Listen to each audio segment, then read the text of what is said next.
हरे कृष्णा महाराज जी, आपके चरणों में कोटि कोटि दंडवत प्रणाम। महाराज जी, मैं दुनिया का सबसे बड़ा पापी इंसान हूँ, सबसे बड़ा पाप किया हूँ मैं। अब ऐसा कभी नहीं करूंगा। मैं श्री जी को बोलता हूँ, बस मैं इतना बड़ा पाप किया हूँ कि मुझे माफी लायक भी नहीं हूँ। मैं 1 साल से जाप कर रहा हूँ प्रभु जी, पर भूल नहीं पा रहा। बार बार उसी बात की याद आती है। कभी कभी सोचता हूँ प्रभु जी कि मैं शरीर त्याग दूं, पर सोचता हूँ कि एक दिन दुर्गति हो जाएगी। ये मूर्खता है। शरीर त्यागने की जरूरत नहीं है, शरीर राग त्यागने की जरूरत है। शरीर तो ये चाहोगे दूसरा नीच योनि मिल जाएगी, बख्शे थोड़ी जाओगे। शरीर राग त्याग दो तो महापुरुष हो जाओगे। कोई भी अपराध तुम्हें परास्त नहीं कर पाएगा। अगर हमारे पास आए हो, भगवान की कृपा से आए हो, तुम बात मान लो मेरी। तुम बिल्कुल चिंता मत करो, जो अपराध हुआ उसे भूल जाओ। हम कह रहे हैं ना, हमारी बात मान लो। जो तुम तिलक लगाए हो, भगवान के दासत्व का है। जो तुम्हें गुरु ने नाम दिया हो, नाम जप करो। और वो पाप जो पीछे जो भी हो गया, हम पूछना नहीं चाहते ना कभी बताना। आज से उसकी सत्ता ही खत्म। तुम उसकी चिंता मत करो। समझ रहे हो हमारी बात? खत्म। जैसे हो गया हमारा ऋण है तो जाओ हम देख लेंगे, तुम आगे चलो व्यापार करो, पीछे का ऋण हम चुका देंगे। आज से तुम्हारे मन में इस बात का क्षोभ नहीं होना चाहिए कि मेरे से पाप हुआ है। खत्म। समझ रहे हो ना मेरी बात? अगर पकड़े रहे तो डबल दंड के भागी बनोगे, क्योंकि जब हम कह रहे हैं तो फिर बात मान जाओ। आज से वो चैप्टर खत्म। आगे वो गलती मत करना। जो गुरु जी ने नाम दिया है, खूब श्रद्धा पूर्वक नाम जप करो। नाम जप करते हुए अगर कभी और चूकें हो जाती हैं तो क्यों चूक हुई उसको देखो, उसको संभालो। और जिसके लिए तुम साल भर से जल रहे हो कि मुझसे पाप, उसको भूल जाओ। बात माने? समझे हमारी बात? नहीं अभी हो तो अभी साफ साफ उत्तर बताओ। अगर पकड़े रहे तो मूर्खता है, और ये मूर्खता तुम्हें फिर आगे दंड भोगना पड़ेगा।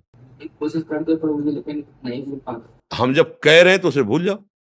कोशिश कर, जैसे हम कहते जाओ यमुना स्नान करो, तो फिर पैरों में सामर्थ्य भी उतनी दी जाती है कि पैर। आज से जब कभी बात हो तो स्मरण करो कि हम किसी के पास गए थे और उन्होंने कहा भूल जाओ। ए मन, अब तेरी बात नहीं मानेंगे, खत्म खेल। समझ रहे हो ना? अगर बार बार तुम आज्ञा उल्लंघन करोगे तो फिर ये मन है डिप्रेशन में पहुंचा देगा। ये मन है, देखो आप ही बोल रहे हो कि हमें ऐसा लगता है शरीर छोड़ दें। ये कोई उपाय है? ये कोई उपाय है? पागलपन। बिल्कुल तुम, अगर तुम्हें संतों पे विश्वास है, तिलक लगाए हो भगवान के दासत्व से, तो आज से तुम निश्चिंत हो जाओ। अब जिसके लिए तुम शोक कर रहे हो, आगे चैप्टर, अगर कोई गलती होती है, कोई ऐसी, उस पर सोचो मेरे से गलती क्यों हो गई। गंदा संग है, भोजन गंदा है, गंदे लोगों का संग, क्या ये दोष है? उसको छोड़ो, सुधरो। ये घबराने वाला मार्ग नहीं कि तुम भगवान के अंश होकर मनुष्य शरीर शरीर प्राप्त करके मन तुमसे गलती करवा रहा हो, इसके बाद ये सोच रहे हो कि अरे अब तो इसका कोई प्रायश्चित नहीं, शरीर छोड़ दे। पागल हो? तुम ऐसे बन सकते हो, पूरे भारत को निष्पाप कर सकते हो। अपनी क्या बात है? कृष्ण नाम में, प्रभु के नाम में अपार सामर्थ्य है। आर्त भाव से समर्पित होकर नाम जप करो। पीछे की चिंता तुम छोड़ दो। जब हम कहे तो बात मान लो ना।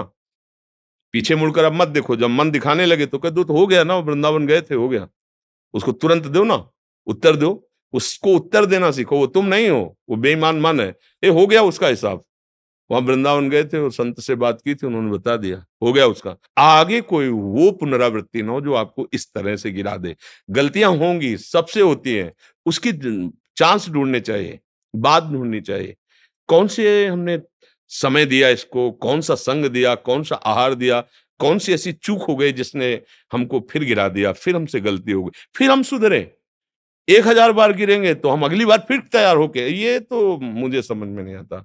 अरे अब हो गया, ऐसे कैसे हो गया? बिल्कुल नहीं, ऐसा नहीं सोचना। समझ रहे हो हमारी बात? हम इसलिए कह बार बार समझ रहे कह रहे कि आप बहुत होश से, बहुत गंदा मन है, ये जन्म जन्मांतर नष्ट करते चला आया है। अगर हमारी बात नहीं समझोगे तो बहुत दुष्ट है। ये जलाएगा, फिर गिराएगा, फिर तुम्हें लगेगा कोई बचाने वाला नहीं, नाम जप रहा हूं कोई लाभ नहीं मिल रहा, ऐसा तुम्हें लगेगा। ये नाम का लाभ ही हुआ है कि तुम यहां बैठकर हमसे संभाषण कर रहे हो। भगवान की कृपा का प्रतीक है। भगवान ने क्षमा कर दिया तभी तुम, जो पे दुष्ट हृदय सोई हुई, मोरे सन्मुख आओ की सोई। तुम हमारे धाम आ सकते हो, तुम ऐसे संभाषण कर सकते हो। समझ में आ रहा है ना?